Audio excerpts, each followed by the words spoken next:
When the India Today Conclave team asked me to speak about the idea of India, I started thinking about what that meant to me in my lived experience. And my mind actually went back to my childhood. And maybe many of you have had this childhood experience because when I was in school, which was now many years ago, when the summer holidays used to start, which is about this time of year, our parents would bundle us up all in a car and take us to our grandparents' home, where our cousins from all parts of the country would come. And the next couple of months would be spent in these loud, noisy households where parents, children were all busy talking, eating, fighting. And I thought that, to me, that is what India is. That every member of a family was together. They were talking. They all had a voice. And yes, those voices were noisy. But every voice got a space to express itself.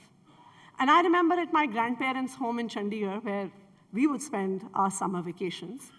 So you would have different parts of the household where different kinds of voices would emerge. You would have voices of the children who were, of course, complaining against their parents. You would have one segment of one part of the household, maybe the kitchen, one part of the house, where a lot of women of the family would gather. And that would be their opportunity to discuss many of the issues that they faced. And yes, I'm not saying that their voices were equal, but they had a voice and they had a forum to express themselves, to express their concerns. And you see that Indians always have a voice. Indians always have an opinion. You just need to travel in a bus or on a train in India, and you will realize that everyone has an opinion about everything. And in fact, a train journey done in India, as compared to a train journey done in any other part of the world, is a starkly different experience. So when you sit in an Indian sleeper train where you have 3 people sitting on one side, 3 people sitting on another, the entire time that you spend in that train, you may not know those people when you actually get on that train. But by the time you finish that journey, you know their political opinions, you know their social opinions, you know about their children, you know about their grandchildren, you know where they want to get them admitted, you know everything about them. When elections come, you go to any chai ki dukaan, you go to any street corner, everybody has a voice.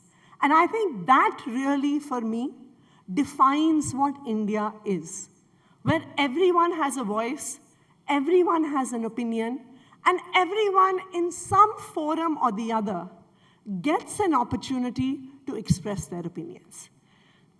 But I think that it is time that as Indians now, we need to start thinking about our voice and raising our voice about the many, many challenges that face our country. The central government minister, Smriti Irani-ji, was here in this session. And she talked about how India is on the path to economic growth, how India is becoming an economic superpower.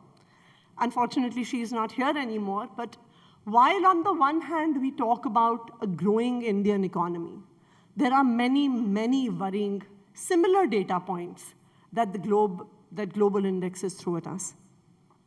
While India may be growing as a global economy, today, in the Human Development Index, which measures education, healthcare, equality, access, you have India year on year falling in its global position. In the last global HDI, the Human Development Index that came, India ranked 132 out of 191 countries in the globe. Most of our neighbors, whom we decry for their policies, for their politics, are ranked above India in the Global Development Index. Today, we pick up the newspaper, and every few weeks, you find one story or the other, be it in the newspaper, be it in the news, be it on YouTube channels, about lack of access to healthcare. Just a few months ago, I remember seeing a news story about how in Madhya Pradesh, one man carried his wife for 65 kilometers just so that she could access basic healthcare. And this is not a one-off story. You see this in all parts of the country. where access to healthcare and access to high-quality healthcare is a very serious lacuna. Today, India has only 6 ICU beds for every 1 lakh people, only 136 hospital beds for every 1,000 people. This is where the Indian voice needs to be heard. This is where the Indian voice needs to be raised. This is what we all need to be talking about. Similarly, education. We all know how important education is to us, for our families. Every time in any household children's exams comes, I have a niece who's in class 9, and we have a WhatsApp group that I think almost exists solely to discuss her maths assignments and her maths exams. So for every individual, for every household, their children's education, their children's future is one of the most important things. And yet, lakhs and lakhs of children across the country do not have access to basic, high-quality education. Every year in January, an organization called Pratham presents the Asar survey report. And year on year, that report tells us that more than 50% of children, school-going children, do not know how to read and write. Even, in fact, in the Human Index, the Human Development Index, in 2020, it said that Indians, on an average, have 12.2 years of education. By 2022, that has fallen to 11.8 years of education. This is where, as Indians, we need to raise our voice. Another news story that we often hear is that when state governments bring out advertisements for PNs, for postmasters that require 5th standard, 8th standard qualifications, you have 100 positions that come out, and you have 20,000 people who apply. People who have PhDs, people who have master's degrees, people who have MTechs. And they don't have jobs. Today, from January to April, 4.8 crore Indians are unemployed. 28.26% of Indian youth do not have jobs. So as a country, these are issues that we need to be talking about. These are issues about which we need to be loud. These are issues about which we need to be noisy. Then how is it that one wonders that on the one hand, India has talked about becoming a major superpower, or on the other hand, you have such stark indices as far as education, healthcare, employment, malnourishment goes? And I think that the recent Hindenburg report answers a lot of those questions. And that is, again, something Indians need to raise their voice about. Why is it that inequality is rising in this country? It is because some people are more favored than others. You see the fact that you have some business groups close to ruling parties in power whose net worth goes up from 2014.7.3 billion to 2022 to $140 billion. You see the fact that on the one hand, we have a country that talks about cracking down on corruption. But yet, when the Adani Group gets investments from 6 shell companies registered on the same address for 42,000 crore rupees, there is no investigation that happens on the matter. You have the LIC that loses 50,000 crores in 50 days, and yet no investigation happens on the matter. This is what Indians need to be loud and noisy about, ask questions, raise our voices, bring the central government on the discussion table to say that if we are talking about rooting out corruption, if we are talking about India being a global superpower, then we will investigate this kind of corruption that has been brought to the fore. And it is this voice of India that today is under attack. Today, anyone who wishes to criticize the government, anyone who wishes to raise their voice against the central ruling party is clamped down upon. I, as a political leader, I, as an opposition leader, have lost track of the number of defamation cases filed against me by BJP leaders for raising my voice. And today, it's not just about defamation cases. Today, every agency of the central government is being used to clamp down upon the opposition. Be it the CBI, be it the Enforcement Directorate, be it the Income Tax Department, be it police across the country.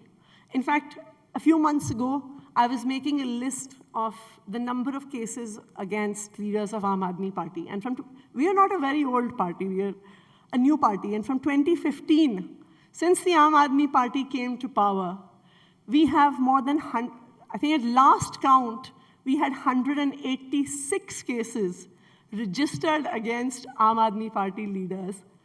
No conviction in one single case. No corruption proved in one single case. But yet, every agency continues to attack Aam Aadmi Party and all other opposition parties. Not for the so-called corruption that any parties have done.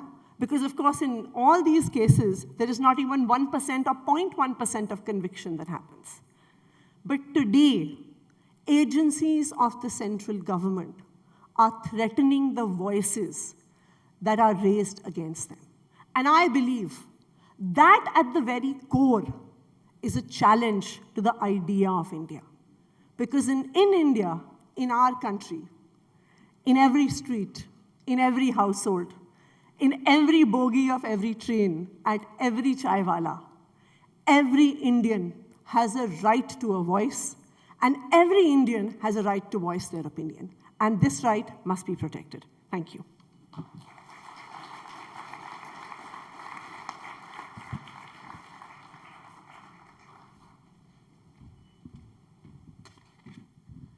Atishi, if there could be a political manifestation of New India, it would be the Aam Aadmi Party.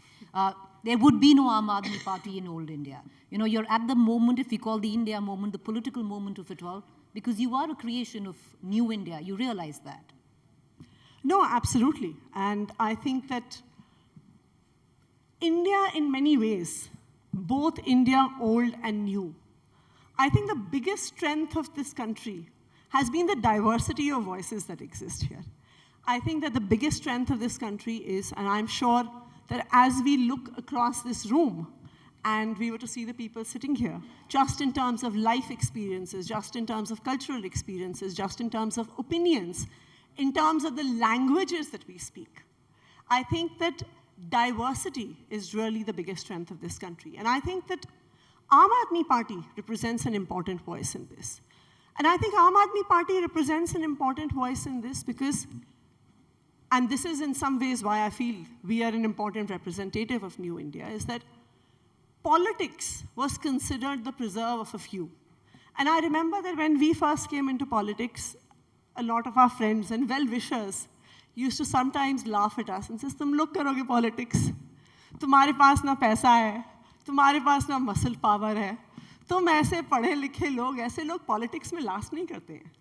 But it is in this country where people like us, and I talk about myself, I don't come from a political family, I don't come from a wealthy family, I come from a very Indian middle-class family. And I think the fact that I am where I am today, that without any political background, wealth, political connections, today I'm an elected legislator, I'm a minister in an elected government. I think that this would not have been possible with any other political party. You're a creation, your party is a creation of New India, but the problem with New India is it gets bored very quickly, it moves on, and it reads very quickly on, on what's on the table. Where does the Aam Aadmi Party now stand in ideology? You've delivered that speech where you've talked about what's wrong with the BJP, but what is it that's right with the Aam Aadmi Party? You came with the promise of anti-corruption. You're facing the worst blowback on that now. What are you taking to the people that New India believes you and gives you a new story to narrate? I think the story of New India is that India has to be for everyone. And everyone, irrespective of the family that you're born in, has to get an equal opportunity in this country. A few months ago, a friend of mine shared an incident with me where his father was hospitalized. And he lives in Bangalore. And he was sitting outside the ICU. And while waiting for the doctor to come and share what his father's medical report was. And there was 3 members of a family who was from rural Karnataka, who were sitting on the benches next to him. So the father of the family, the head of the family, was hospitalized. His wife, maybe around 60 years old, his daughter and his son-in-law, the three of them were there. And they were discussing whether the last asset of their family, one piece of land in their village, should be sold off or mortgaged to afford the treatment that the gentleman inside the ICU needed to have. And there was an argument going on between the three members of the family, where his wife was saying, कि नहीं, मुझे तो सब कुछ करना है. And her daughter and son-in-law were very patiently trying to explain to her कि पापा शायद बचेंगे वैसे भी नहीं. तो इसलिए आप अपनी ज़मीन तो मत बेचो, वरना आप उसके बाद क्या करोगे? But I think anyone who is sitting here would agree that no human being, no citizen of this great country of ours should ever have to make such a choice. And I think that really is what Aam Aadmi Party represents. That really is what Aam Aadmi Party is trying to do, is that every individual, irrespective of their place of birth, needs to have equal access, equal opportunity. You know how they say, India में कहते हैं ना कि हमारा भाग्य हमारी हाथ की लकीरों में लिखा होता है. And I sometimes feel that it's actually true. Because when you look at the future, how the future pans out for different segments in society, if I come from a well-off family and my parents can pay the fees of an expensive private school, then chances are that I'm going to do well in my school education, get admitted into a college of my choice, and get a high 6-figure, 7-figure salary by the time I'm done with my education. But on the other hand, if my parents do not have the ability to pay that fees, and I have to go to a broken down, ramshackle government school, chances are that I wouldn't even be able to complete my school education. Even if I do, I will, in all likelihood, end up becoming a mechanic in a car store, domestic help in someone's house. I'm not saying that there is anything wrong in being a car mechanic or in being a domestic worker. The problem is that there is no choice. And at the age of 3, most children in this country have that choice made for them just because of the families they are born in. Atishi, I'm going to ask you one last question. Now, that's been, I would reckon, the administrative journey of the Aam Aadmi Party. What would you say to those who call you ideologically corrupt? Because where does the Aam Aadmi Party stand on everything, on what you criticize the BJP or the Congress? I think our ideology and our party's Delhi's chief minister, party's leader, Mr. Arvind Kejriwal, has defined it several times in 3 phrases. Number 1, हम कट्टर ईमानदार हैं. Number 2, हम मानवता के लिए काम करते हैं. So I feel that this कट्टर ईमानदारी, कट्टर देशभक्ति, and मानवता are 3 things that define us. Because we are really looking to work towards every citizen of this country. You might call it an administrative journey when we talk about education and healthcare. But remember, Preeti, that we are all probably coming from privileged backgrounds where we have never had to make this choice. That can I get my mother treatment, or do I have to think about that last asset of my family, of that flat, of that jewelry? And I think that for every citizen of this country, these really are the most important challenges that they face. What is going to be the future of their children? What is going to be the future of their families? And I think Aam Aadmi Party is here to address those. All right, appreciate you joining us, Atishi. Thank you.